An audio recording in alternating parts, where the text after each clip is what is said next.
Hello everyone, this is Marshall Official. This is another Russia-Ukraine war update from the last 2 days. We have a lot of very interesting updates, so we're going to get right on into it. Starting off here, right up here in the KURSK region. We see Russian forces have completely collapsed the Ukrainian forces on this part of the front line. They are advancing very rapidly. Over here, where the Ukrainians made a second smaller incursion, Russian forces have been able to completely push them back out of it. The only area the Ukraine still hold control of is the not really much of a town of Novry Pot. Zooming in, there's pretty much a small forest area. I don't even see any buildings, so I'm not sure why it's called. I'm not sure why it has the name of a village. It doesn't even seem like it is a village. I don't see any buildings, but this is the only area that the Ukrainians still have control of. Russian forces were able to retake everything else and push the rest into a gray zone. So the only area the Ukrainians still have actual control of is this area right here. All right, moving on to the main part of the front. We see Russian forces have been able to undo most of the Ukrainian gains that they made just like 2 days ago when they made that counterattack. They've been able to completely capture the town of Zeleny Shlaha and Zeleny Shlaha. Oh, it's the same thing. That's weird. And in general, they've captured a very large area. This area is 14.2 square miles.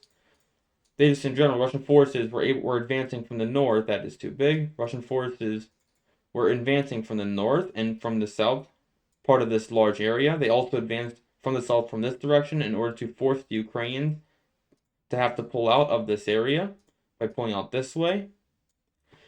Russian forces are clearly trying to, as much as they possibly can, undo the Ukrainian gains. Their goal is to encircle probably the last of the Ukrainian forces in these two towns right here. Both of them are not fully recaptured yet. Russian forces did fully recapture Nizhny Klin, as well as Pokrovsk. But overall, Russian forces are achieving major gains on this part of the front line. Russian forces are clearly seeking to continue their push eastward with the goal of cutting off as many Ukrainian forces up here in this area as possible. They want to obviously push south and southeast towards Sudzha to recapture Sudzha right here. And the Russian forces are also advancing, as we can see from down here. They're continuing to advance. They've captured almost the entire tree line, or forest area right here in this area. They've crossed the river as well. If Russian forces keep this push up, they will cross the river from this direction. And they will also push from this way, and they will force the Ukrainians to either pull out or be encircled in Plakova. Russian forces are trying to recapture all the ground east of this river right here.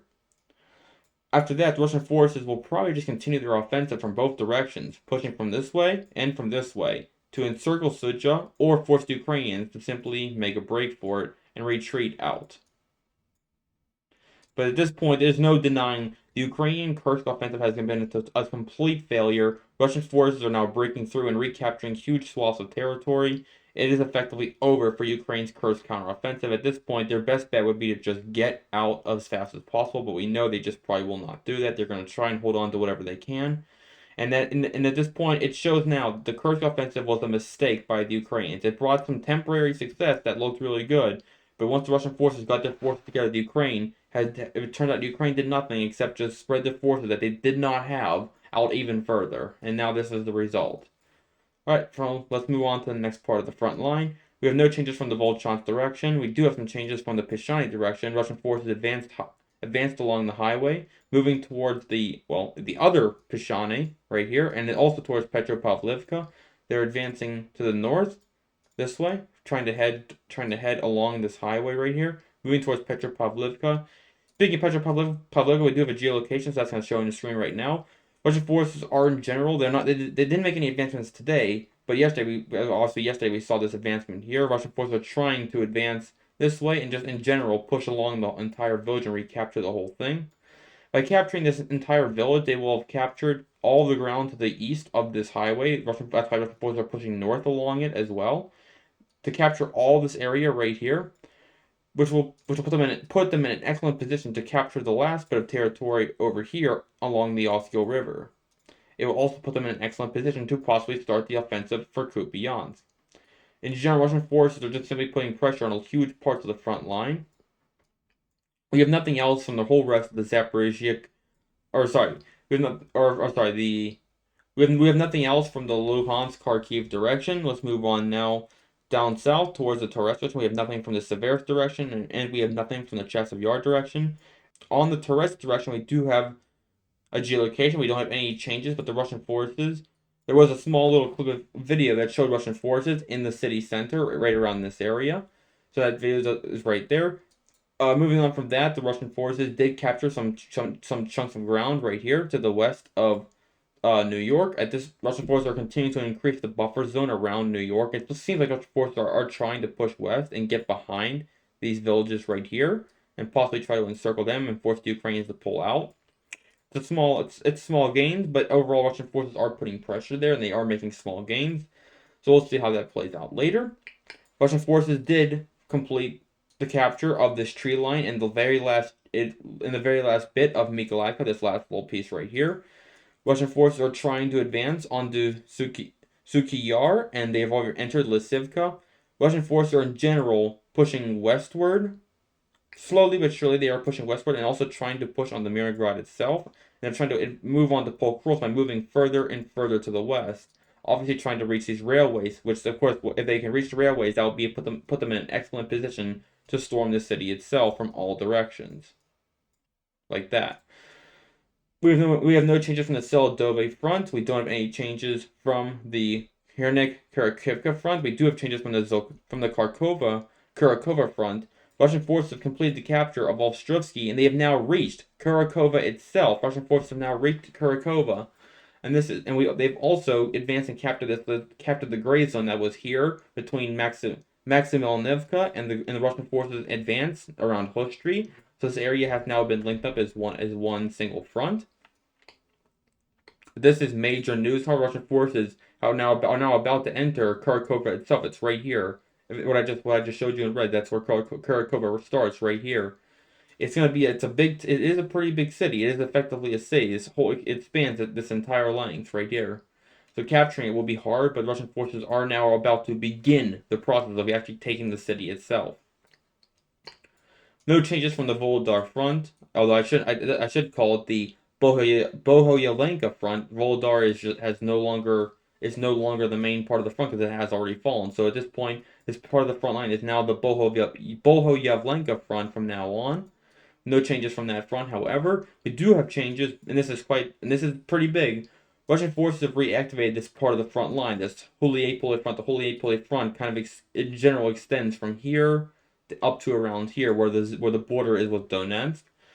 This area of the front has been one of the most dead part of the front, minus the Kherson front. Even during the 2023 counteroffensive by the Ukrainians, this area of the front line just did not change whatsoever. There's just nothing ever happened here, except for like maybe minuscule changes over the last 2 to 2.5 years, something like that. Pretty much back to when the war started. But we do have changes now. Russian forces, it wasn't just a piece of ground. Russian forces actually captured the small village of Levadne. If Russian forces Russian forces have reopened this part of the front line, even if it was only temporarily. They did reopen this part of the front line. We might, who knows, start seeing Russian gains, an effort by the Russian forces on this part of the front line to attack and push this way. We don't know for sure, but it absolutely could happen. Russian forces could be trying or are about to begin the process of launching an offensive on the Huliepole front. And at this point, that is your last part of the front line. But in general, as this last advancement has shown us, Russian forces are now basically activated every single part of the front line. There is not a single part of the front line that is effectively dead that we have seen. Russian forces have, over the last month, advanced on basically every single front. If the only area that I think the Russian forces have not advanced that's been totally dead is the Zerobyansky Forest front. But even then, they did just capture this part of the front, this part of the forest right here. It's not much, but it's still something.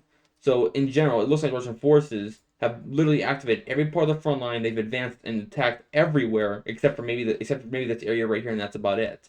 But other than that, Russian forces are pushing heavily basically everywhere. And I bet the reason why the Russian forces did this, they launched an attack and were able to capture this village, is because of the fact that Huliepole, up until now, was the only other part of the front line where there was just nothing happening. It was effectively a dead front. Even Volchansk is still somewhat active, as we saw the aggregate plant fall rushed just a couple days ago. So Holyapole front was basically the only other front where there was just complete deadness. Nothing was going on. So the Ukrainians are probably transferring troops out of Holyapole and sending them to other places like in Donetsk, for example.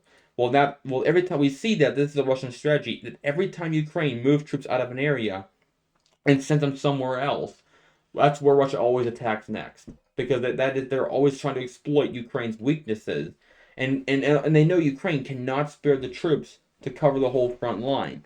So Russian forces are intentionally doing this to try and corner the Ukrainians and leave them unsure of what to do. All right, moving on from that, we also have another geolocation coming from Grozny in a very interesting explosion. Honestly, it kind of looks fake to me. But I don't think it's fake. I mean, it was on the Telegram, and it's just the way that this, like, I guess it looks like a bus just goes flying across the ground. But I'll just put that on there. There was an explosion. Unknown how it caused. It was probably maybe a drone strike, sabotage, something like that. But it was an explosion out of the city of Grozny in Russia.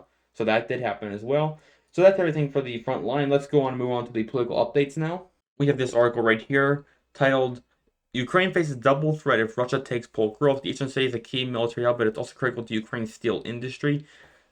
Basically what this article says, it goes on to explain what we already knew, how the city is very important strategically and militarily, and obviously politically as well, but also economically.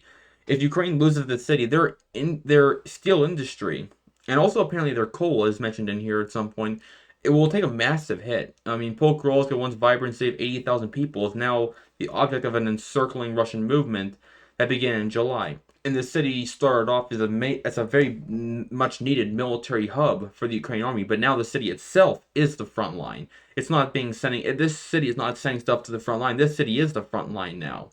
And on top of that, the Ukrainians, if they lose this city, it will severely hurt their steel industry.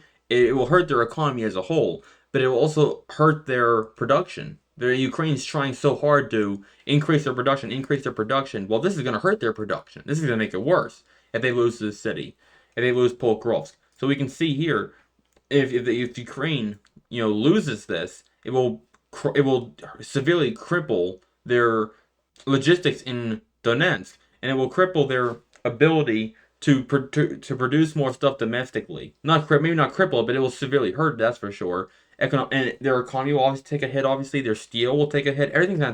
Pokrovsk falling will cause everything to take a hit in multiple ways that might cause the whole fall of Donetsk as a whole. Is what is going on. Especially, there's certainly southern Donetsk, because Pokrovsk is just that important. I mean, just zoom out. Look at all these highways that just go in and out of this. Look at all these railways, all these highways that go in and out of this city. We can just see how important this city is to. Heck, this city has more highways going in and out of it than Donetsk itself. You have 1, 2, 3. Okay, well, 4, 5, 6. 1, 2, 3, 4, 5, 6. It's got the same highways as Donetsk does. Same number of major highways. So you can just see how important Pokrovsk really is. So basically what the article is on to explain is that if Ukraine loses Pokrovsk, it's going to be big trouble. Long story short, big trouble. So with that, guys, that is your whole update for today. That is your Russia-Ukraine war update. Thank you guys for watching. Make sure you like, subscribe, hit the bell notification. If you want to keep this coming, if you want to keep this going, make sure you do that. And by the way, let's have a like for this video. If we get 200 likes, I'll have another video out for you guys tomorrow. And with that being said, I'll see you guys next time. Bye.